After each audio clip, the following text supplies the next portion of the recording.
اعوذ باللہ من الشیطان الرجیم بسم اللہ الرحمن الرحیم۔ محترم حاضرین اور خواتین، قبل اس کے کہ میں اپنی بات شروع کروں، ایک اہم مسئلے کی طرف جس کا تعلق قنوت وتر سے ہے اس کی طرف دھیان دلانا مناسب سمجھتا ہوں۔ قنوت وتر کی نماز میں جو ہم دعا پڑھتے ہیں، اللہم اہدنی فیمن ہدیت وعافنی فیمن عافیت، تو اس کے حوالے سے آتا ہے کہ نبی کائنات صلی اللہ علیہ وسلم کبھی رکوع سے پہلے بھی اور کبھی رکوع کے بعد بھی پڑھا کرتے تھے۔ دونوں صورت ثابت ہے سنت سے، لہٰذا دونوں صورتوں پہ عمل ہونا چاہیے۔ اس سلسلے میں جو سب سے اہم چیز ہے وہ یہ کہ دعائے قنوت جو ہم پڑھتے ہیں یا امام صاحب جو ہمارے پڑھتے ہیں ان کے پیچھے ہم آمین کہتے ہیں، اصل اس باریکی کو سمجھنے کی ضرورت ہے۔ سینٹنس کیا ہے، جملہ کیا ہے، اس کا میننگ کیا ہے، میننگ کے حساب سے ہم کو آمین کہنا ہے۔ آمین کا مطلب ہوتا ہے اللہم استجیب، اے اللہ اللہ تو اسے قبول کر لے۔ تو جو ہم دعا کرتے ہیں اللہم اہدنی فیمن ہدیت، کہ اللہ تو مجھے ہدایت دے، تیرے علاوہ کون ہے جو مجھے ہدایت دے، تو یہ ایک تمنا ہے اللہ تعالیٰ سے، ایک طلب ہے۔ تو امام صاحب نے جیسے یہ کہا تو ہمیں آمین کہنا ہے۔ وعافنی فیمن عافیت، کون ہے تیرے علاوہ جو مجھے معاف کر دے، وتولنی فیمن تولیت وبارک لی فیما اعطیت وقنی شر ما قضیت، یہاں تک ہمیں آمین کہنا ہے۔ وقنی شر ما قضیت، یعنی اللہ جو بھی تیری طرف سے میرے لیے فیصلہ ہے جو ہمارے حق میں برا ہے، اللہ اسے تو ہمیں بچا لے، یہاں تک ہمیں آمین کہنا ہے۔ اور اس کے بعد جو ہے فَإِنَّكَ تَقْضِي وَلَا يُقْضَى عَلَيْكَ، اس کا میننگ سمجھتے ہیں کہ اے اللہ تو فیصلہ کرنے والا ہے، تیرے اوپر کوئی فیصلہ کرنے والا نہیں۔ یہ اللہ کی صفت بیان ہو رہی، اس لیے ہم آمین نہیں کہیں گے۔ إِنَّهُ لَا يَذِلُّ مَن وَالَيْتَ وَلَا يَعِزُّ مَنْ عَادَيْتَ تَبَارَكْتَ رَبَّنَا وَتَعَالَيْتَ، یہ سارے اللہ تعالیٰ کے صفات بیان کیے جا رہے ہیں، لہٰذا یہاں پر آمین ہمیں نہیں کہنا ہے، آمین ہمیں صرف وقنی شر ما قضیت تک کہنا ہے، اس کے بعد خاموش ہو جانا ہے۔ اب آتے ہیں ہم آج جو کچھ بھی حافظ صاحب نے ہمیں سنایا ہے قرآن کریم میں، ان میں سے چند آیتوں کا خلاصہ یا چند آیتوں کی روشنی میں گفتگو کرتا ہوں۔ پہلی چیز، کل جیسا کہ میں نے آپ لوگوں کو بتلایا تھا کہ اعراف ایک جگہ ہے جو جنت اور جہنم کے بیچ ہے۔ اصحاب اعراف یعنی وہ لوگ جن کو اعراف کے مقام پر روک دیا جائے گا، وہ کون لوگ ہوں گے؟ آپ میچ دیکھتے ہیں، کبھی کبھار ایسا ہوتا ہے کہ میچ ڈرا ہو جاتا ہے، ٹھیک اسی طرح سے ہم میں سے اور آپ میں سے کچھ لوگ ایسے ہوں گے جن کا گناہ اور ان کی نیکیاں ڈرا ہو جائیں گی، دونوں برابر برابر ہوگا۔ اب اس کے بعد اس شخص کے لیے پریشانی یہ ہو جائے گی کہ وہ جنت میں جائے یا جہنم میں جائے۔ چنانچہ اللہ تبارک و تعالیٰ اس شخص کو مقام اعراف پر روک دے گا کہ نہ جنت میں جا سکتے ہو نہ جہنم میں جا سکتے ہو۔ اب جو لوگ جہنم میں جائیں گے وہ ان لوگوں کو دیکھ کر کے حیرت میں پڑ جائیں گے کہ بھائی ہم تو چلو گناہگار تھے، بدکار تھے، ہم جہنم میں چلے، تم نیک آدمی تھے، تم کیسے جنت میں جا رہے ہو کچھ نہیں اور بیچ میں آ کر کے رکے ہوئے ہو۔ جنتی جائے گا، جنتی کا گزر ہوگا، اس کو بھی دیکھے گا مقام اعراف پر کھڑا ہوا آدمی، تو جنتی اس کو کہے گا کہ ہم کو تو بڑا حقیر سمجھتے تھے کہ جنت میں نہیں جاؤ گے، اور تم بڑے عابد و زاہد تھے، کیا بات ہے، ہم تو جنت میں چلے آئے، تم کیوں یہاں لٹک گئے، بیچ میں پینڈولم کیوں بنے ہوئے ہو؟ اور اس شخص کی حالت یہ ہوگی جو مقام اعراف پر کھڑا ہوگا، وہ جہنمیوں کو دیکھے گا تو اس سے نفرت کرے گا، اور جنتیوں کو دیکھے گا تو اس سے محبت کرے گا اور تمنا کرے گا کہ اے کاش اللہ تعالیٰ ہم کو جنت میں ڈال دیتا۔ بتائیے یہاں پر فیصلہ ہونا کتنا مشکل کام ہے۔ میچ ڈرا ہونے کے بعد سارے لوگوں کی نظر امپائر پر پڑتی ہے کہ اب امپائر صاحب کیا فیصلہ سنائیں گے۔ پوری کائنات کا جو امپائر ہے اور پوری کائنات کا جو مالک ہے رب العالمین، اس کا جلال جوش میں آئے گا، اس کی رحمت غالب ہوگی، اور مقام اعراف پر کھڑے ان تمام لوگوں کو جن کا گناہ اور جن کی نیکیاں برابر ہوں گی، اللہ تبارک و تعالیٰ ان کے گناہوں کو معاف فرما دے گا اور اپنی رحمت اور مشیت کی بنیاد پر اس شخص کو جنت میں داخل کر دے گا۔ اللہم اجعلنا منہم، اللہ ہم لوگوں کو بھی جنتی بنا دے، کہیے آمین۔ تو یہ اصحاب اعراف کی کیفیت ہوگی۔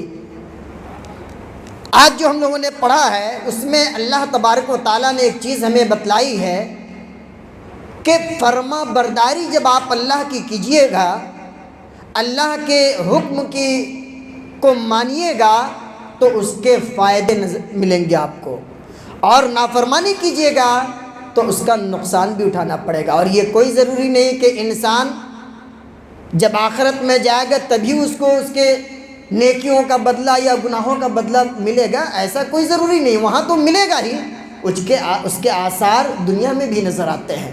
اللہ نے کہا وَلَوْ أَنَّ أَهْلَ الْقُرَىٰ آمَنُوا وَاتَّقَوْا لَفَتَحْنَا عَلَيْهِمْ بَرَكَاتٍ مِّنَ السَّمَاءِ وَالْأَرْضِ۔ اگر یہ بستی والے لوگ اگر ایمان لے آئے، وَاتَّقَوْا، اور اپنے آپ کو بچائیں، اللہ کا تقوی، اس کا خوف اپنے دل میں پیدا کر لے، لَفَتَحْنَا عَلَيْهِمْ بَرَكَاتٍ مِّنَ السَّمَاءِ وَالْأَرْضِ، اللہ کہہ رہا ہے کہ ان کے اس دینداری کی بنیاد پر، اللہ کے احکام کو اپنانے کی بنیاد پر ہم آسمان اور زمین سے اس کے لیے خیر و برکت کے دروازے کھول دیں گے۔ رزق میں برکت ہوگی، عمر میں برکت ہوگی، کاروبار میں برکت ہوگی۔ یہ کب؟ جب اللہ کی فرما برداری کریں گے تب۔ وَلَٰكِن كَذَّبُوا فَأَخَذْنَاهُمْ بِمَا كَانُوا يَكْسِبُونَ، اور جب نافرمانی کیجیے گا تو الٹی گنتی شروع ہو جائے گی، کبھی بیماریوں میں، کبھی آفتوں میں، کبھی مصیبتوں میں، طرح طرح سے اللہ رب العالمین آپ کو عذاب میں گرفت کر لے گا اپنے عذاب میں، اور اس سے ہم دوچار ہوتے رہیں گے۔ اس بارے میں موسیٰ علیہ السلام اور بنی اسرائیل کا بڑی تفصیل کے ساتھ ذکر ہوا ہے، اس تفصیل کو یہاں پیش کرنے کا موقع نہیں ہے۔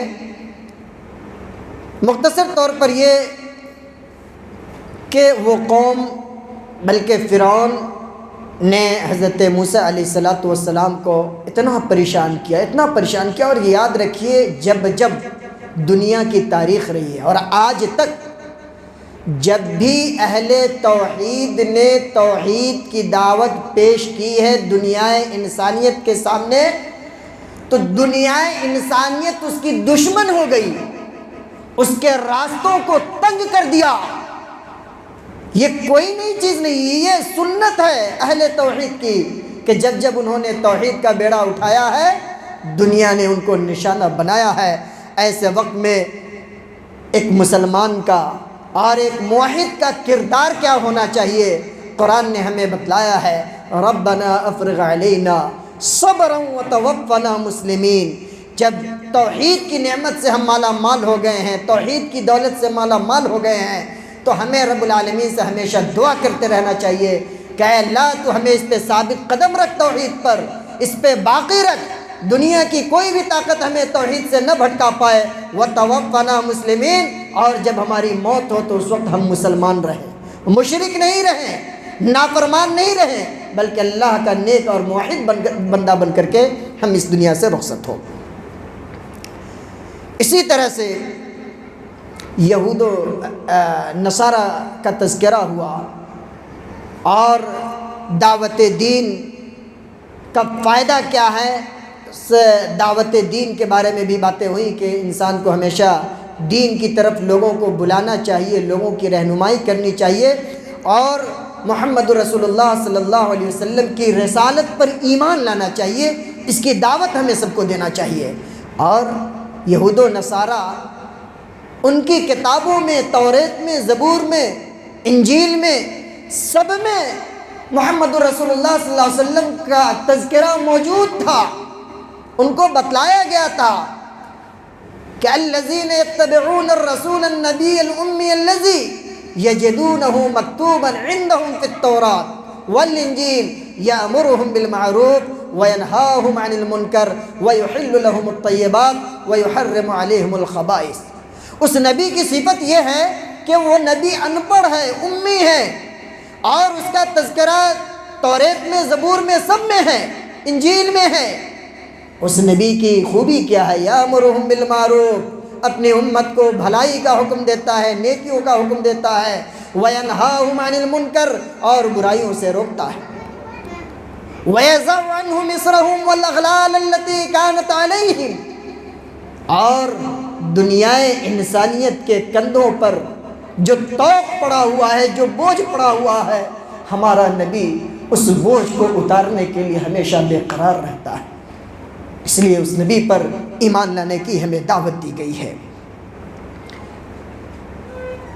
آگے اللہ نے فرمایا کہ وَلَقَدْ ذَرَأْنَا لِجَهَنَّمَ كَثِيرًا مِّنَ الْجِنِّ وَالْإِنسِ لَهُمْ قُلُوبٌ لَّا يَفْقَهُونَ بِهَا وَلَهُمْ أَعْيُنٌ لَّا يُبْصِرُونَ بِهَا وَلَهُمْ آذَانٌ لَّا يَسْمَعُونَ بِهَا أُولَٰئِكَ كَالْأَنْعَامِ بَلْ هُمْ أَضَلُّ۔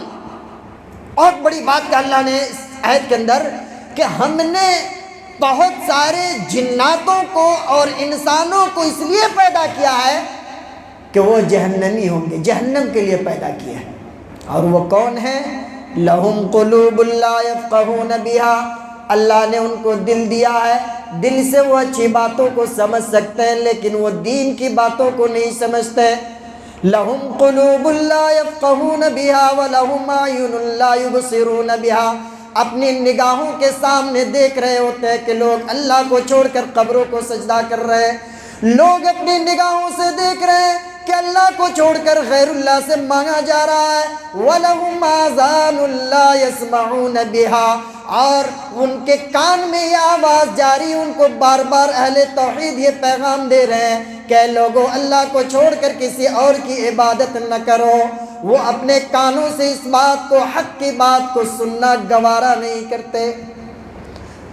ان کی مثال اللہ نے قرآن کے اندر فرمایا اولئک کالانعام، یہ سارے کے سارے لوگ چوپایوں کی طرح، جانوروں کی طرح، بل ہم اضل، بلکہ اس سے بھی زیادہ گئے گزرے، اس سے بھی خراب لوگ ہیں، اس سے بھی گمراہ لوگ ہیں، اس سے بھی گئے گزرے ہیں۔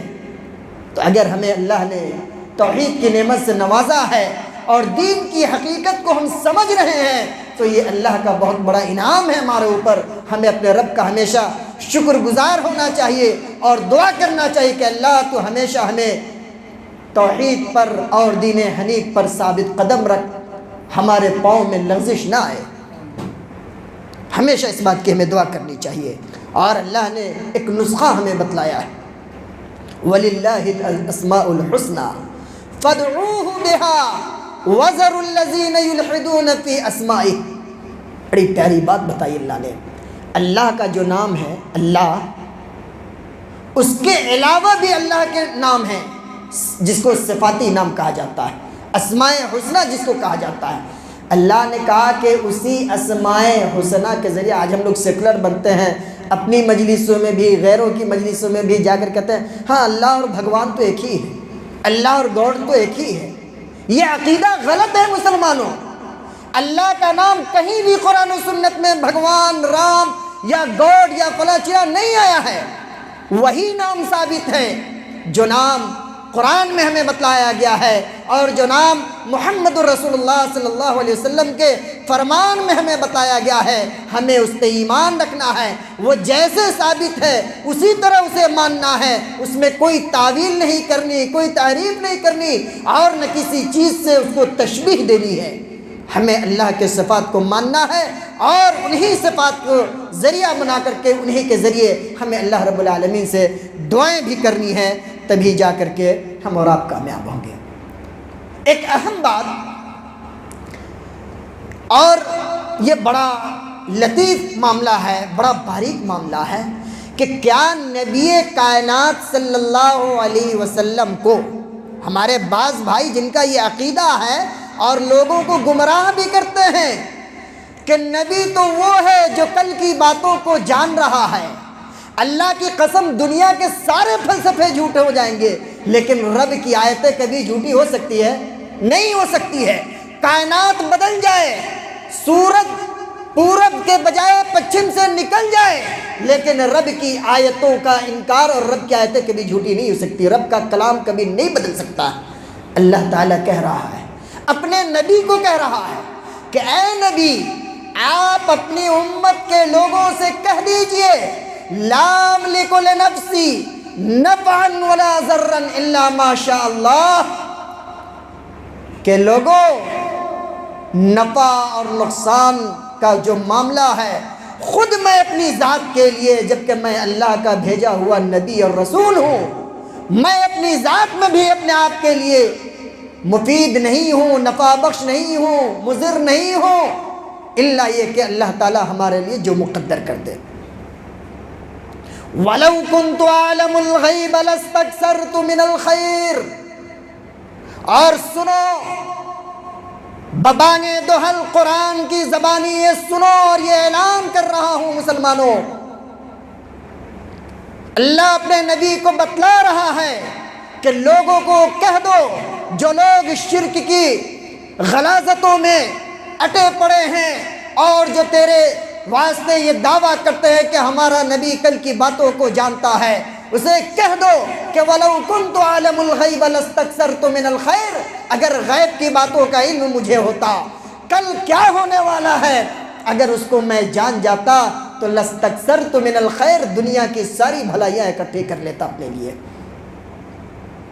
اور وہ نبی اگر غیب کا علم ہوتا اور ساری چیزوں پر اس کا اختیار ہوتا، دشمنوں نے 70 صحابہ کو شہید کر دیا۔ اللہ کے نبی کو علم ہوتا کہ یہ شہید ہو جائیں گے تو نہیں جاتے میدان جنگ میں، نہیں بیچتے۔ پیارے نبی صلی اللہ علیہ وسلم کی سب سے پیاری بیوی ام المومنین صدیقہ کائنات اما عائشہ رضی اللہ تعالی عنہ کے اوپر منافقوں نے تہمت لگائی، بہتان لگائی، پورے 1 مہینے ہو گئے، ابو بکر پریشان، معاملہ بیٹی کا ہے، پیارے نبی پریشان، معاملہ ام المومنین کا ہے، صدیقہ کائنات بھی پریشان ہے، سجدے میں پڑی ہے، آنکھوں سے آنسو جاری ہیں کہ اللہ میری برات کیسے ہوگی، کیسے میں لوگوں کو صفائی دوں کہ میں پاک دامن ہوں۔ نبی 1 مہینے تک پریشان ہے۔ علم غیب کا دعویٰ کرنے والوں، میں پوچھنا چاہتا ہوں کہ پیارے نبی صلی اللہ علیہ وسلم کے اوپر وہ مصیبت کی وہ گھڑی، اگر غیب کا علم ہوتا دنیا کو بتلا دیتے کہ میری بیوی پاک ہے۔ پتہ کب چلا؟ جب اللہ تبارک و تعالیٰ نے باضابطہ قرآن کی آیت نازل فرمائی، جبریل امین کے ذریعے خبر بھیجا اپنے نبی کو کہ اے نبی آپ کی بیوی پاک دامن ہے، آپ کی بیوی پر لوگوں نے بہتان لگایا ہے۔ تو یہ آیت کریمہ ہمیں یہ بتلا رہی ہے کہ نبی، یہ قبروں میں سوئے ہوئے لوگ، یہ گروا بستر اٹھائے ہوئے لوگ، یہ کھانے پینے کی دکان، پاکھنڈ کی دکان کھولے ہوئے لوگ، کیا حیثیت ہے ان کی نبی کائنات صلی اللہ علیہ وسلم کے سامنے؟ اور اس نبی کی حالت یہ ہے کہ اس کو کل کے بارے میں کوئی علم نہیں ہے۔ اس لیے ہمیں اپنا عقیدہ صاف کرنا چاہیے۔ نفع اور نقصان کا مالک صرف اور صرف اللہ کو ماننا ہے، اور اللہ ہی ہے، اللہ کے علاوہ کوئی ذات نہیں ہے۔ لاکھ نماز پڑھ لیں، روزہ رکھ لیں، سب کچھ کر لیں، اگر عقیدہ میں گڑبڑی ہے تو پھر یہ نماز روزے کسی کام کے نہیں، سب برباد ہے۔ اس لیے اپنے عقیدے کو اور منہج کو ہم اور آپ صاف کریں۔ اسی طرح سے اللہ تبارک و تعالیٰ نے قبر پرستی کا ذکر کیا ہے۔ آج کل لوگ کہتے ہیں نا کہ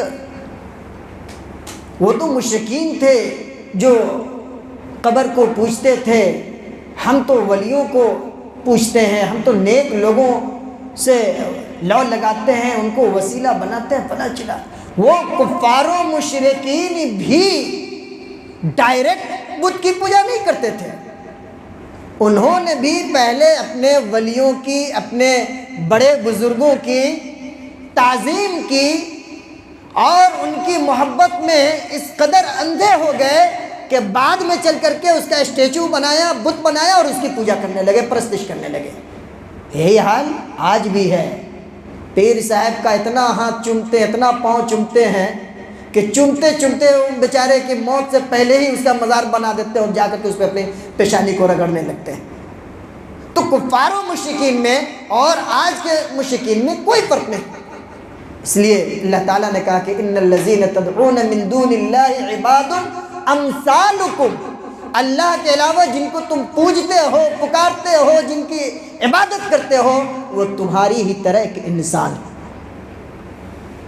تو کیوں اللہ کے ہوتے ہوئے ہم انسانوں کی پوجا کیوں کریں، جبکہ بندگی کا حق صرف اور صرف اللہ ہی کو حاصل ہے۔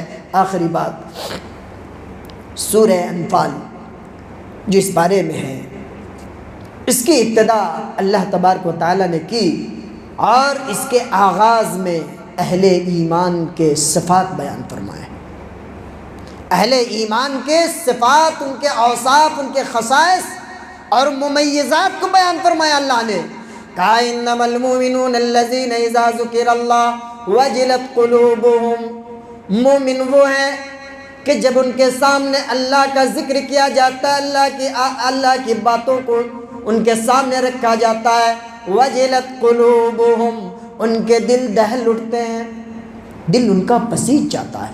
وَإِذَا تُلِيَتْ عَلَيْهِمْ آيَاتُهُ زَادَتْهُمْ إِيمَانًا، اور جب قرآن کی تلاوت کی جاتی ہے مومنین کے سامنے، اہل ایمان کے سامنے، زَادَتْهُمْ إِيمَانًا، ان کا ایمان بڑھنے لگتا ہے، ان کا ایمان چارج ہو جاتا ہے، ان کے ایمان کا گراف بڑھ جاتا ہے۔ میرے بھائیوں، یہ آیت اس بات کا کھنڈن کرتی ہے، اس بات کی نندا کرتی ہے جو لوگ یہ عقیدہ رکھتے ہیں کہ الایمان لا یزید ولا ینقص، کہ ایمان نہ گھٹتا ہے نہ بڑھتا ہے، ایمان ایک ہی جگہ ایک ہی حالت میں باقی رہتا ہے۔ میرے بھائیوں، قرآن کی آیت کہہ رہی ہے کہ وَإِذَا تُلِيَتْ عَلَيْهِمْ آيَاتُهُ زَادَتْهُمْ إِيمَانًا، کہ جب انسان کے سامنے قرآن کی تلاوت کی جاتی ہے اس کا ایمان بڑھ جاتا ہے۔ اور پیارے نبی صلی اللہ علیہ وسلم کی حدیث میں یہ بتلاتی ہے کہ جب انسان کوئی گناہ کا کام کرتا ہے، چوری کرتا ہے یا اس کے علاوہ کوئی گناہ کا کام کرتا ہے، اس وقت اس کا ایمان کمزور ہو جاتا ہے۔ اس لیے ایمان کو بڑھانے کا کام کیجئے اور یہ عقیدہ رکھیے کہ جب بھی ہم نیکی کا کام کریں گے ایمان ہمارا بڑھتا رہے گا۔ اس بھول بھلیا میں اور اس گمراہی میں مت پڑیے کہ ایمان بڑھے گا نہیں، ایمان بڑھتا ہے۔